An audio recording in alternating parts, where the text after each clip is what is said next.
The first thing I want to do is thank you guys for showing up for this. It's great to see the interest in your thoughts and your questions. It kind of helps validate the questions that we get as a training agency. So thank you for taking the time to come in here and do this. I really want to thank the panel for coming in here and their willingness. It's not often that we meet together all the time. At least once a month, we're together on either a video call or in person, but it's not often that all of us are able to get together in a public setting like this and talk to you as industries. I mean, this represents the majority of the agencies in the industry. So I want to special thanks to everybody who's willing to sit up here and answer these questions, okay? I'm going to provide a little bit of framework of how we're going to lead this discussion. Standards development can be tricky, as you can imagine. Many of you are instructors for multiple agencies, so you understand the differences in the agencies, and imagine trying to take all those differences and distill them down to a minimum standard. So that's kind of where we're going to focus on, the hows and the whys of standards and what we do, and more importantly, what we do within the context of the RSTC. We will be taking questions. So if you have questions, we're going to try to get a microphone to you. We have some questions that are prepared that the panel members have seen, and that will hopefully stimulate some conversation in there, and we'll give each one of them an opportunity to answer those questions, okay? SDI has been the communication chair for the RSTC for a number of years, so we field a lot of the emails that come in. Many of those emails, if they're relevant, they go out to the rest of the council for a response to make sure that everybody has an opportunity to see it and respond to it. Some of the questions that come in to us are really out of the mission.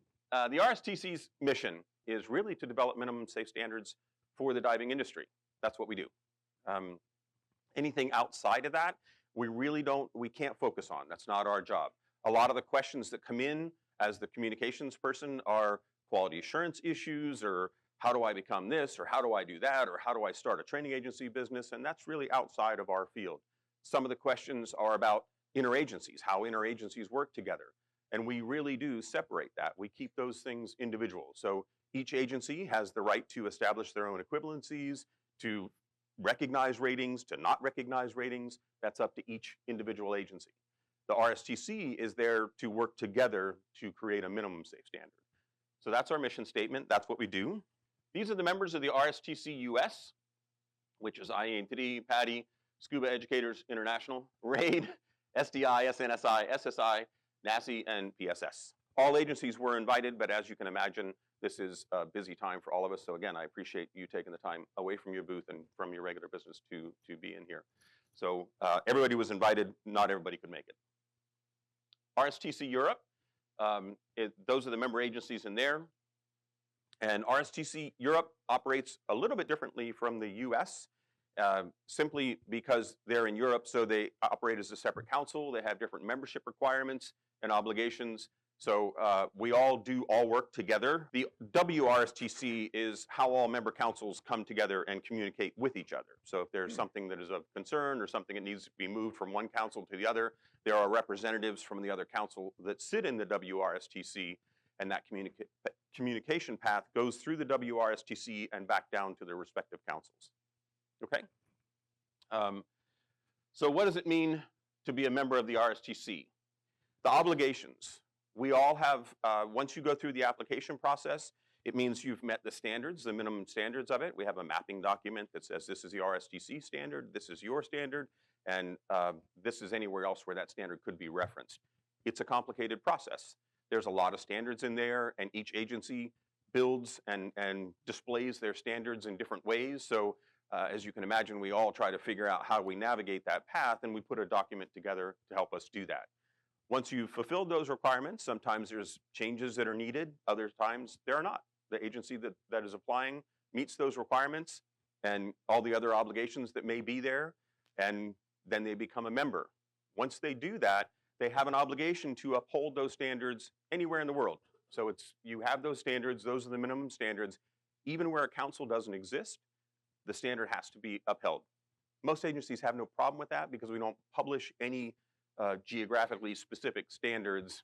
So we have one standard for this country and a separate standard for another country. Agencies don't do that. From an agency perspective, I can tell you that's a really complicated thing to try to do. So that's generally not an issue. The next part of that, I want to turn over to some of the members up here to answer. It's how standards are developed. And I started off by saying we all have philosophical differences, the way we train people, how we think people should be trained, maybe even the progression of training and those kind of things. So what we do as the RSTC is try to strip all of that stuff away. We put RSTC standards are done in a logical order, but not a sequential order. So it's logical if you were to train somebody in that, but you can also change. You can change the order of that. Each individual agency has the opportunity to change those standards and how they see the sequencing should be done. So RSTC are logical, but they're not required in how that's done.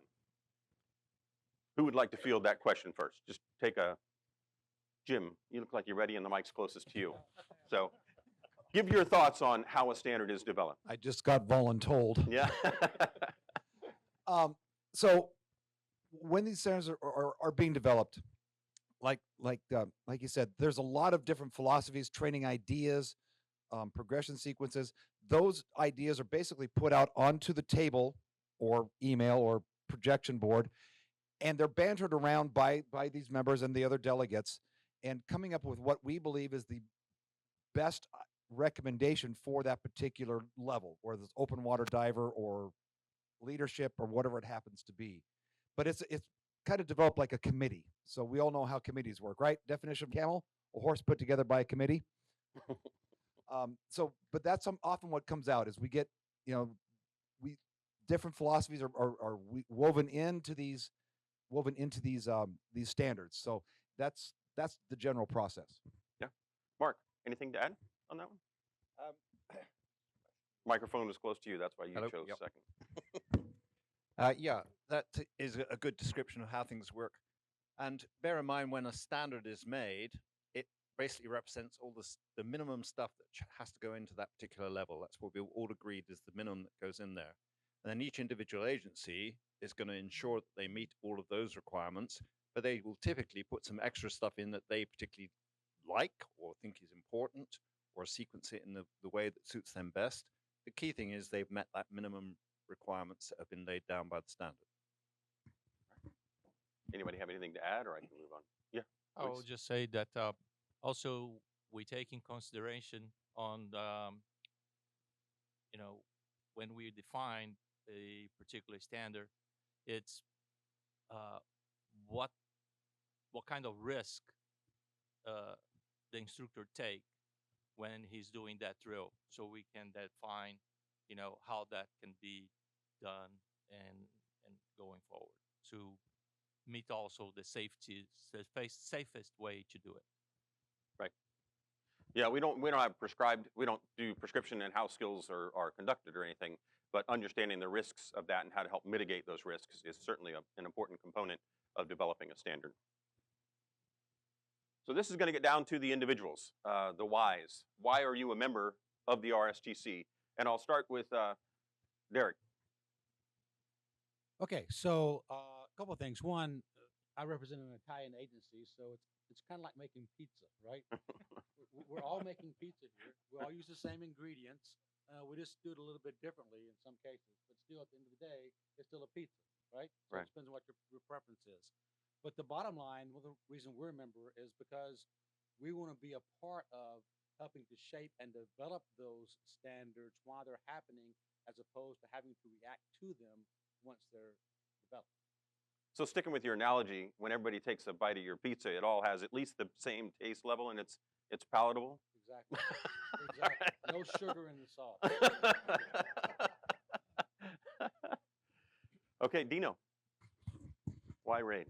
Yes, well, I think us and everybody else understand the importance to have some equivalence in training also for, the big legal ramification, government ramification. Each agency individually will not be able to stand scrutiny to a government agency because we have different philosophy, but as a group, we represent overwhelming majority of training agencies. So if we agree the standard is correct, then it will be difficult for any particular government department to tackle us because we really are overwhelming the training agency. I think that's important to have this unanimity in decisions to safeguard the longevity of our industry. Yeah. And that also instills that confidence in everybody that if the 9 agencies can come together and come to an agreement on a minimum standard, then that standard should be good because we've hashed that out. We've worked through the differences and we've said it like that. Very good. Yes, Jim. I just want to dovetail to what both these gentlemen said, and that's 2 of the 3 reasons why SEI is part of this. The other is when I was the director of training for Divers Alert Network, I got to play Switzerland with everybody, and it was wonderful. With that focus on dive safety, and coming to this table, I want to have that philosophy that this group, regardless of the initials on their shirt, want that dive safety and to bring that Switzerland neutrality to this table. Right. Frank, SNSI? Yeah, so I'm from. Oh, that's a nasty trick. You turning the mic off on him? What a nice guy. He turns off the mic and hands it to me. No, it was on. So It you, was on. so you can see what kind of relationship we all have.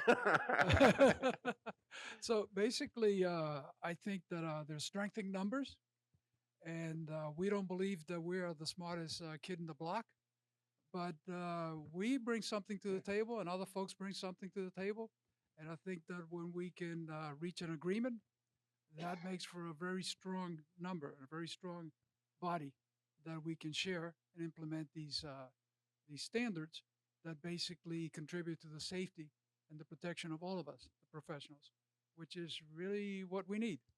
I think that as an individual agency, if we try to implement our beliefs, when there's a problem that comes up, it's very difficult to defend it. However, as a group, it makes it a little bit more tolerant.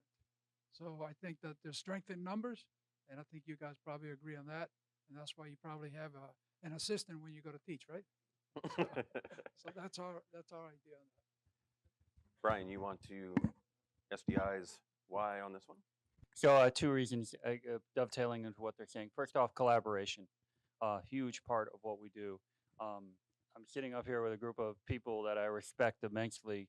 We all have a difficult job. It's very similar to what each other does. So having the ability to be able to relate to one another about the challenges that go on, it opens up lines of communication between the organizations directly at the top. We can have a conversation with each other about things that are occurring in the industry on a regular basis. So that's an important part of the training. Not many people realize that we communicate a lot. So and work together. The other reason is a real personal one for me. I started in the industry a long time ago with diving accidents, worked for a National Underwater Data Collecting Center. And basically my job was to help research why people died diving before there was a Divers Alert Network. So understanding why people are getting hurt and having the ability to share information and collaborate on how we can make the standards better and improve upon them so that we can make our sport more accessible and safer to the next person. So that's the big reason. Next question is, why does the RSTC matter to me as a dive professional? And that's a good little dovetail on what was just said, since we understand that. And Luis, I'll start with you on this one. So the RSTC matter to the professional because when we get together and define a standard, so we are saying it's not just one person saying, oh, that standard it's good to go. It's a group, it's a discussion, and that's important for the professional because, you know, it's not just one agency, one person telling you that you should work that way. It's like a validation of what you're doing and how you're doing. Right. Very good. Yeah, I would say also one of the bigger aspects of this would be the cross-agency recognition that you have, which basically means, you know, your students can go and rent gear, get training, and go diving anywhere in the world, and it's recognized because of your membership, the credibility that comes from being associated with and a part of RSTC. Again, speaking from a European standpoint, you're talking about well over 300 training agencies in Europe alone. Okay, but you saw how many are only in RSTC Europe that are up there. Because that Right. credibility aspect of the training, because everything you're doing is based off the minimum standards that have to be met from an RSTC standpoint, from a training standpoint. I'm just going to dovetail on what they said and echo what Frank said in the previous question. It's just so we have that coverage that no matter what's going on, we've got that liability wall to help us defend if and when those accidents happen. It's huge in the Right. court of law. And understand that I think it's important to point out that making application into the RSTC, you are asking your competitors to review your standards. So they're going to be pretty critical of your standards. Rightfully so. I mean, we need to know that. Most of us are already aware of each other's standards. We already know where the other agencies are at because we've been asked to review them for equivalencies or whatever it may be. But for a member agency to come in, and this is an exercise that we do go through randomly within the RSTC, we'll remap our standards. Our standards change. Each agency has annual changes, quarterly changes, however they do that. So we will sometimes just decide as a council, all right, everybody has to remap their standards. And you're going to hand your standard reviews over to your competitors. So they are gone through. And I think that's an important thing to note. So basically, I think that the credibility that we all have as agencies that follow these standards are extremely valuable. Like you just mentioned, there's like 300, 500 different agencies, and you see how many are here. So I think that gives you a lot of credibility, and it gives you, as a professional, a safety backing, so to be.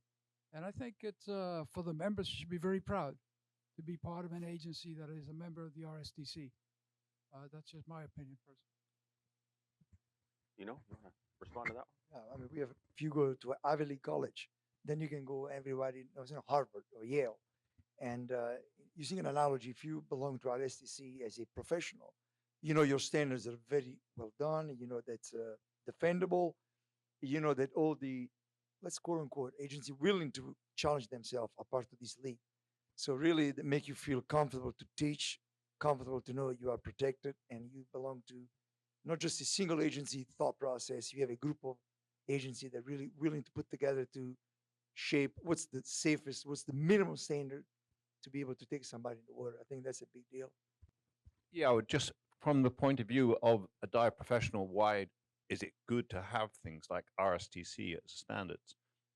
If you imagine you were running a business in your town, resort, wherever, and you're doing things according to your agency, perhaps you've got a particular course which involves 4 dives, and then you had a competitor down the street who's running what he calls the same course, but with only 1 or 2 dives.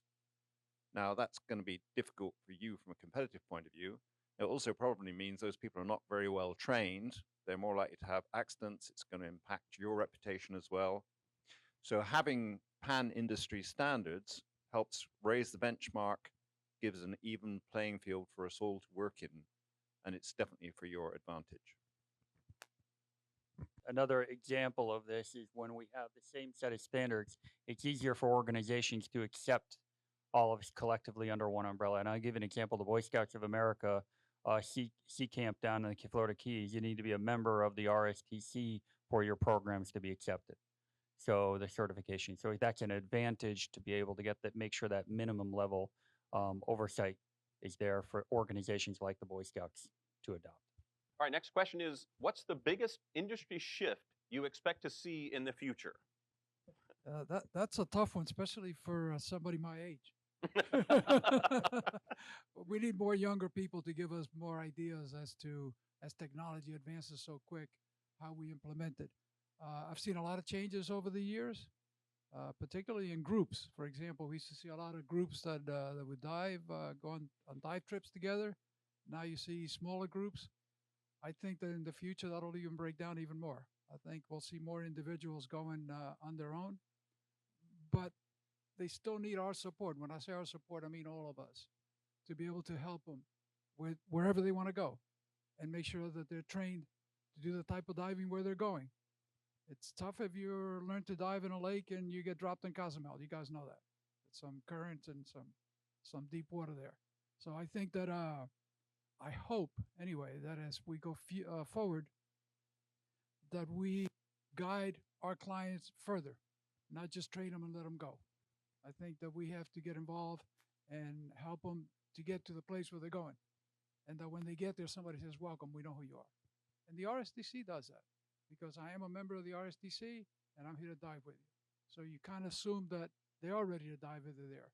So coming back full circle, I think that that we'll have more divers, but we'll have more individual traveling divers. That's just my personal opinion. Okay, fair enough. Dino, anything to add? Yeah, that's a very good question. Read the future, right?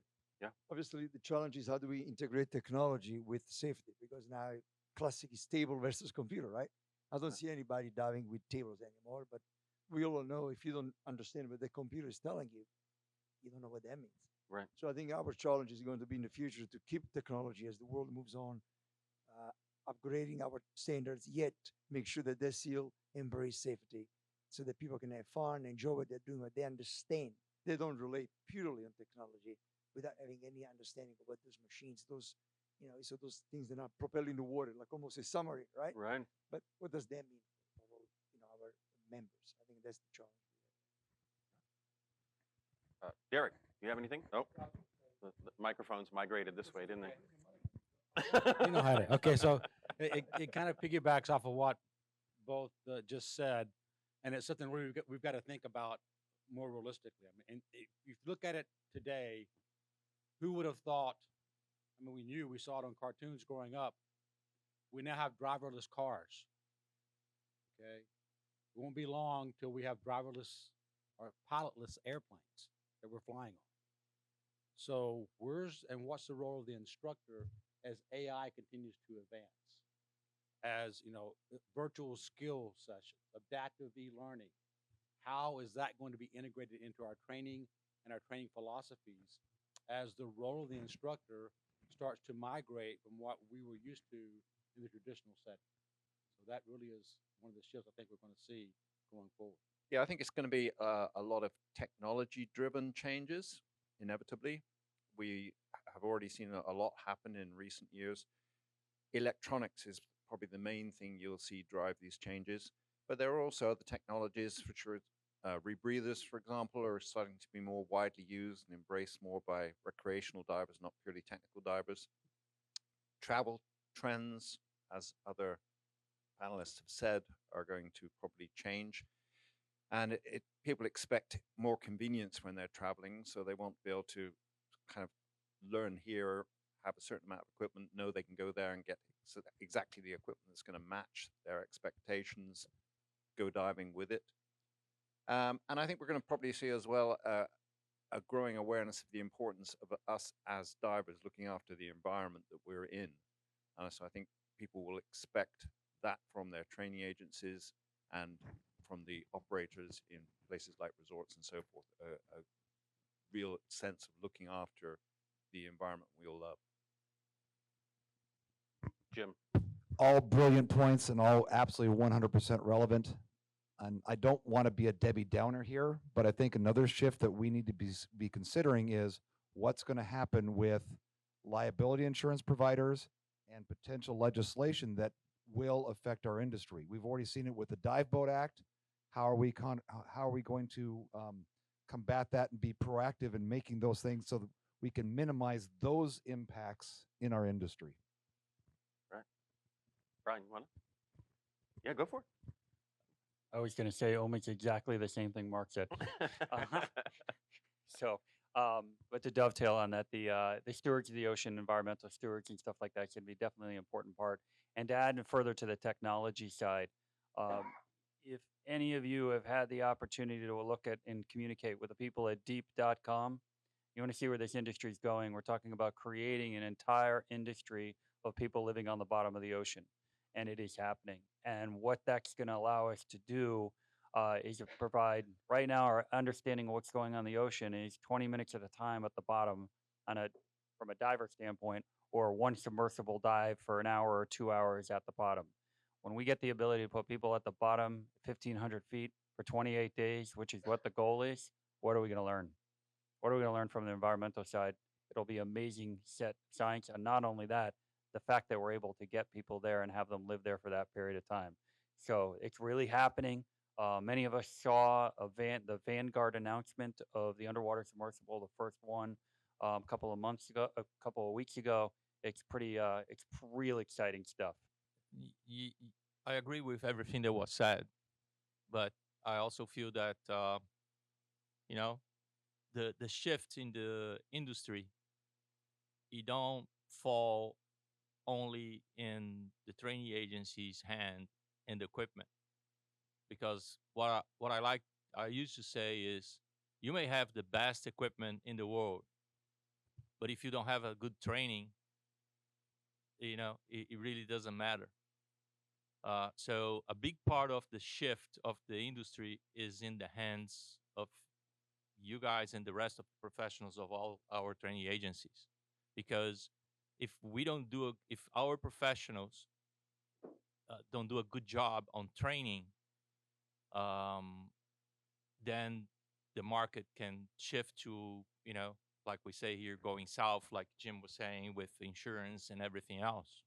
So a big part of the future of the industry and the shift, it's in the hands of the instructors as well.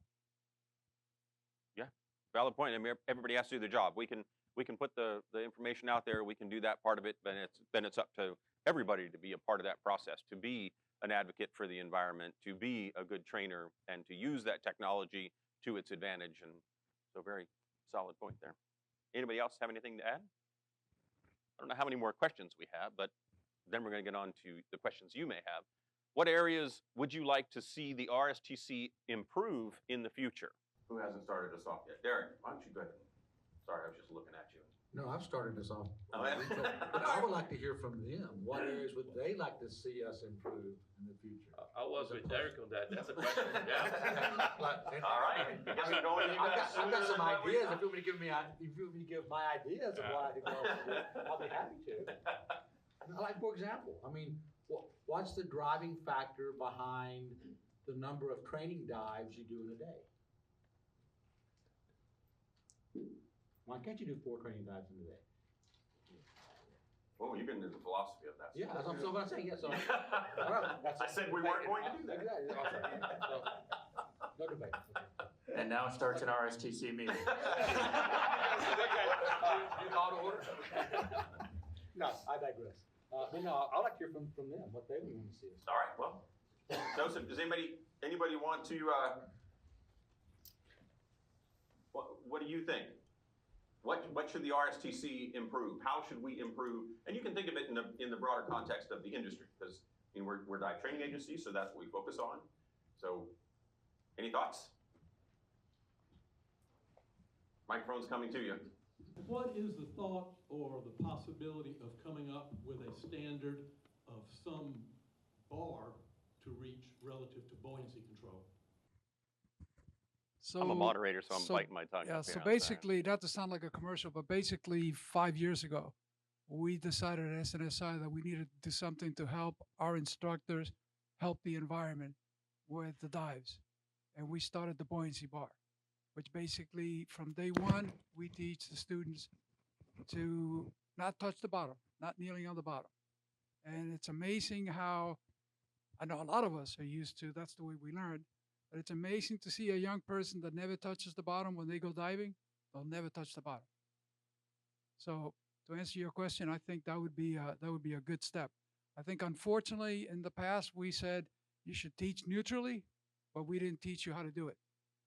We took the step 5 years ago to do so. And it's open for anybody in the videos on YouTube and everything. So it's not a patent thing that we're going to charge you or anything. Just try it. Might work for you if you're really serious about the environment. Teach your students not to touch that stuff and not to kneel on the bottom. I agree with Frank. It's difficult to have agreement. The philosophical issue is a big deal, but I mean, we are professional in this room, so having a buoyancy stream from day one is obviously important, no matter the agency you teach. That's I don't think it's a difference there, because you teach those students something, and then when they become advanced or even more, you say, what we did is wrong. Now let's go back. I want you to be in trim with buoyancy. That makes no sense. Obviously, open water cannot be as good as a technical instructor trainer. That's the way it works. But I think is a good point. Can we work together to raise the little bar to agree what will be minimum standard for buoyancy when you finish open water? That's something we can work on, I suppose.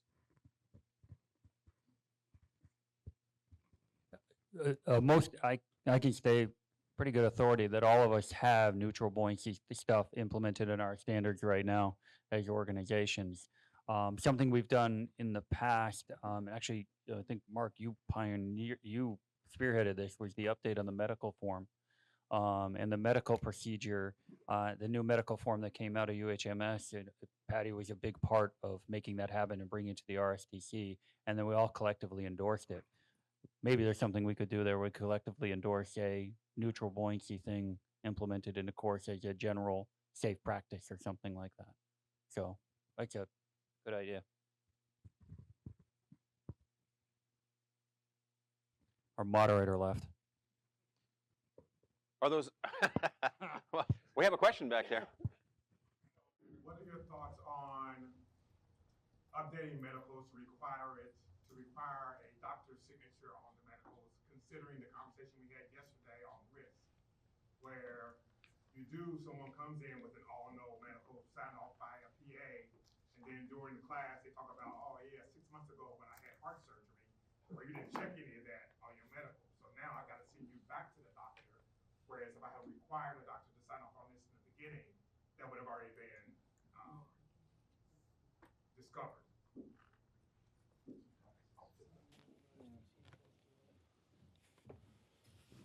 So great, that's a very valid question. Now understand that the medical form that we all know and love, question mark, that was designed by the UHMS. And this body has zero control over how that document comes out as a final version. We have, some of us have had input. I just learned Mark has had some input. I've had some input on it. But that document is developed by the UHMS, and the UHMS has said it has to be an MD. So our hands are tied at that point. Yes, I personally see a nurse practitioner, would love for her to be able to sign off on it, but That wasn't the question. The question was, have to have. Yeah, so it's a mandatory. Sorry, I misunderstood the question. It's a mandatory requirement that you get a medical sign-off from a physician, whoever that is authorized, Yeah. regardless of what you check on the form. No more self-waiver. No more I answer no and Yeah. I'm saying that I'm good. But again, coming back to the same question, that's still a form developed by UHMS, and they're the ones that dictate who has to sign off on that. Yeah, but the question is to make it I get it. compulsory. Make So it for every course. I'm assuming you're talking about Every course must have a medical. every diver course has to get a physician sign Well, off. there's a couple of reasons. Number one is when you go to your doctor, you can still not tell him everything, right? It's not like the doctor gets you and screen top to bottom. So you have a seizure, for example. Your doctor has no idea. You go to the hospital, they treat it. You go to your doctor, any seizure? No, he put no. So eventually, you go back to the individual liability and your credibility, right? Because you can obviously lie to us, lie to your doctor, and it's an attestation right there that you declared those conditions, yes, no. Number two, also look at the financial impact, especially in this country, to go to a physician and have a form filled. Not everybody can afford it. If you don't have, it can be an issue there. But most importantly is you can still lie to your doctor. At that point, there's no way to make sure that you will create an issue for the doctor. Now, he signed, you don't have seizure. So if I'm a doctor, and actually I am a doctor, if you want to know, right? I would say, okay, seizure, go to see a neurologist. I want a clearance from a neurologist, your heart. I'm a cardiologist, go to your cardiologist. I mean, it becomes we stop the industry. So I think it goes back to you. You're over 18, you say you have no heart problems. If you lie to us, guess what? You big boy, we will be exempt from that responsibility. You lie to us, right? The only thing I'd like to say though is in the US, my daughter can't play soccer, volleyball, or baseball without a doctor's signature. She can't even play a sport without her doctor signing off. But we're doing something that's risky, and we're leaving a huge hole of liability, allowing the customer to lie to us. They want to lie to the doctor and the doctor signs, then we don't have to worry about it. The form is very convoluted the way it's written.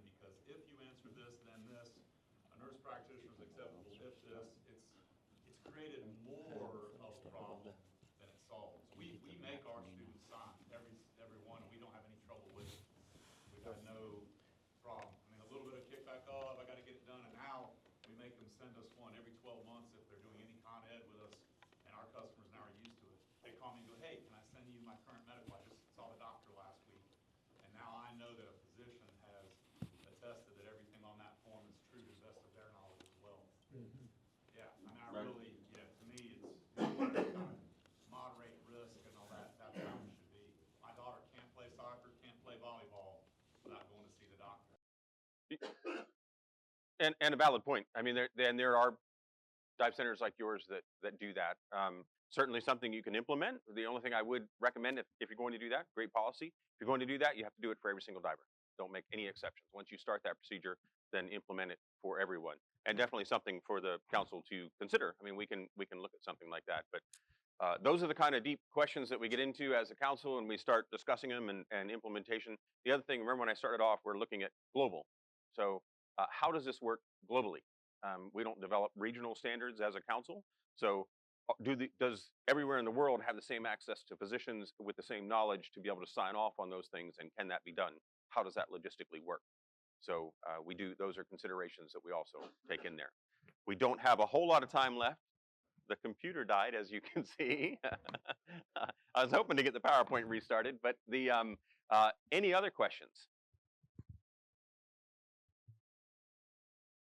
You've got access to a lot of brain power right here. Yes. What are you guys looking at as implementing into future standards to create a better trained diver, which basically is what we need? We've got better trained divers. There's going to be fewer accidents out there. So what things are you all looking at to make that happen? Who wants to take that one first?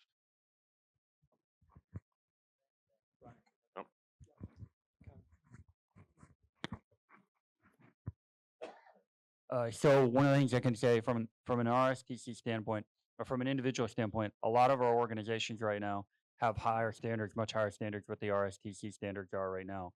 Collectively, some of the RSTC standards haven't been updated a number of years on it. We collectively want to find the standards that we've all raised already and then implement those into the RSTC standard so we can get that. There's similarities, but they're not noted or updated in the standard it's first. And we have a lot of work to do with regards to that. So that's one of the major things we're looking at. So we've already decided each year every agency updates their standards. We just have to get the RSTC standards to get in line with that.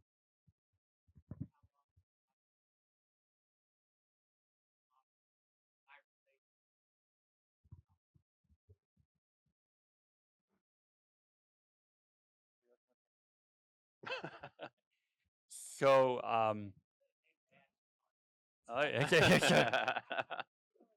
well, I tried to set the framework for what we can and what we cannot talk about in here. Who put this meeting together? Okay, I'm kidding. Difficult to give you a timeline, but I can tell you that when we meet, the safety is paramount for all of us.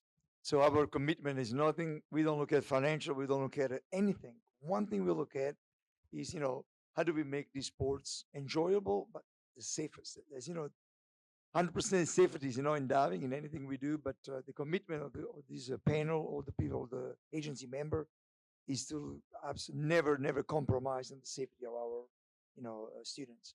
So from is difficult to tell you, but I can tell that's what we do. We sit down and look at each single event standard to try how do we make that better. We discuss and everybody votes based on that absolute standard, single objective to make this safer for our students.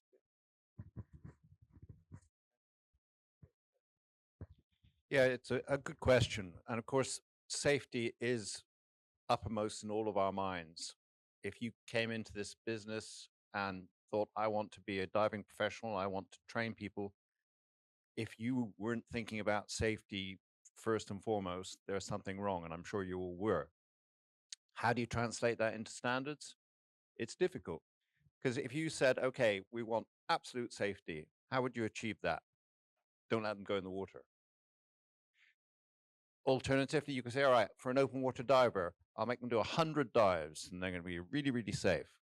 Is that realistic? Is that necessary? No. So somewhere between that 100 dive requirement and what you actually end up with is a reasonable compromise between a good level of safety, but something which is practical for people to take part in. Because if you make it too complicated, you won't have anybody going diving. That's unnecessary.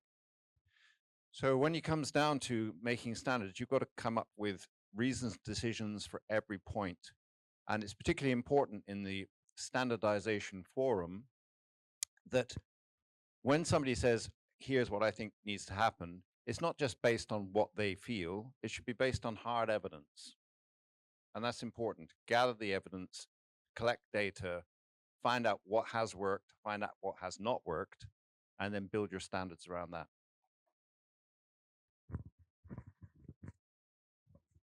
Yeah, very well said, Mark. And I would just say one other thing, Kenny, is that at the end of the day, as Brian has mentioned, Mark has mentioned, everyone over here has mentioned, we have the minimum standards that have been established by the RSTC.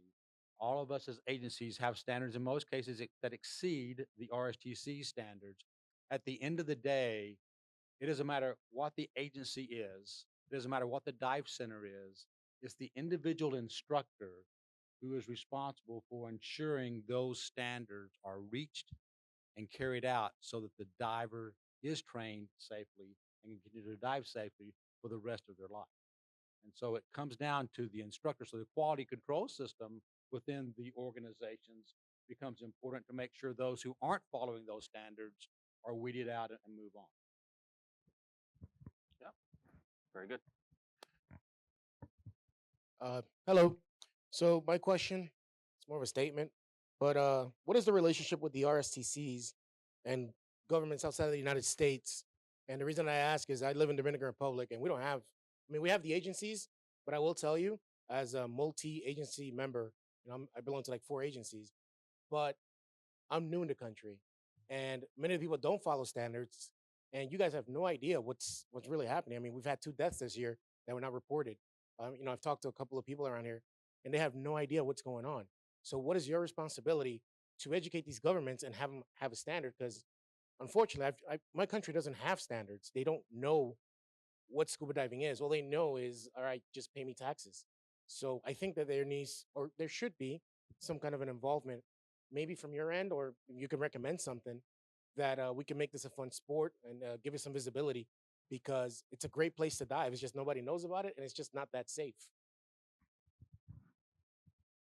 So, as a person that has worked with a lot of government institutions, especially throughout Latin America over the years, everything from Prefectura Naval to the navies and so forth in different countries, I can tell you that usually that comes from somebody from within, like a local person, excuse me, that brings it to the attention of the authorities.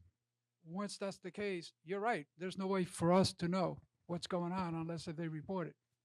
I personally, what I was going to say that Derek said is that ultimately it's up among all of us, the responsibility to make our sport better and make it more professional. And that comes all the way from the top. So the instructor trainers, the evaluators, the instructors, all the way down to the divers. But coming back to the government issues, and I'm somewhat familiar with the Dominican Republic, I think that if you go to your agency and you make a suggestion, and you make a suggestion to the local bodies, then becomes a balance because there are some countries that are over the top, like Venezuela, like Cuba. It's way over the top to be able to dive. In Cuba, you can't get on a boat unless if you have a visa. They call it an aquatic visa. Do we want to go that far here? I don't think so. So again, it's up to you as a professional to communicate with your agency and communicate with who is the right person there that we can contact that will maintain a safety level, but without going overboard, because they can very easily get out of hand and go overboard, especially by people that are not divers or military divers. Yeah. So that would be my suggestion.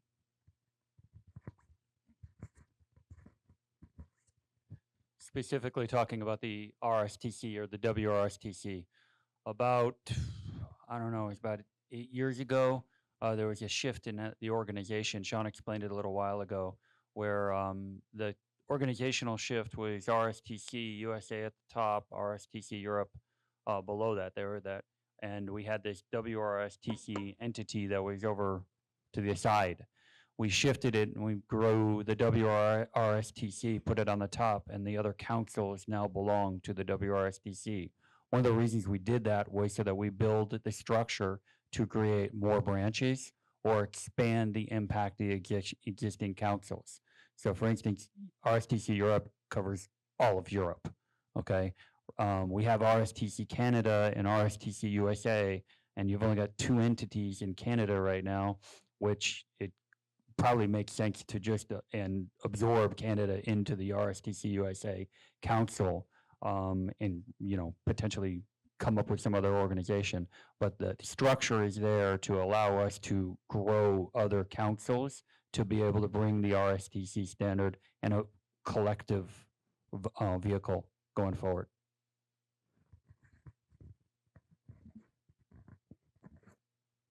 When in instructor classes, buoyancy and trim is not necessarily a requirement or covered, how can we hope to have buoyancy and trim requirements in the open water level?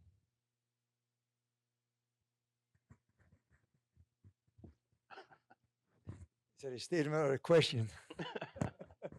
Obviously, we agree with you. That it goes back to the evaluator. I mean, we as an agency, I'm pretty sure everybody at the main requires trim and buoyancy. So if I was an instructor candidate and my evaluator comes in and he's on his knees on the bottom, as hard as it is, I will contact my agency and say, wait a minute, I'm supposed to be learning from this individual. That's, in my mind, is more a personal issue because I don't believe anybody recommend, right, that we don't teach in trim and buoyancy. I think it's more a person who is probably not qualified to do the job. I don't know if anybody disagrees that it's more a issue with that particular person than the agency or the RSTC even more. We do only have 2 minutes left, so I don't know whether anybody. Yes. In the future, do we expect to see an expansion on RSTC to fill the void between RSTC and RISA? Because there's no minimum training standards that I've been able to find for something like advanced nitrox deco or extended range. Something to fill the gap between the two agencies. Yeah, go ahead. We have RSTC, of course, which primarily focuses on what we would traditionally call recreational diving envelope courses. There is also the Rebreather Training Council, the RTC, which is a member body very similar to the RSTC for organizations that teach rebreather courses. And so that has been working with RISA, because RISA hasn't been terribly active of late, really. And RTC has been ongoing and has been active in trying to promote a series of rebreather standards. So yes, there is an equivalent, but that doesn't go into open circuit courses. Yeah. No, there is no equivalent to RTC for open circuit courses at this stage. It's important to note that, as Mark's saying about the RTC, and then there's RISA, and then there's the RSTC, and then there's the ABC, these XYZ organizations that are popping up, and we're all doing this at voluntary time. Well, not voluntary, but there's some of us are involved in multiple organizations. The intent of the RSTC is to continue also to develop further standards, the same thing as RTC, to develop further standards on it. We're trying to pick out what's next, what's most needed along the way. We're trying to keep up with expanding on the existing standards. So it's not done by a lack of, we don't want to touch it. It's really a lack of time and the amount of volume of work that it takes. All right, we have one more question, and then it is 1 o'clock, so we're going to have to keep this one brief. Has there been any discussions in regards to ratios in challenging environments? Not necessarily from just the reduction of number of students, but the required for the increase in the number of support professionals to guarantee always eyes on in classes?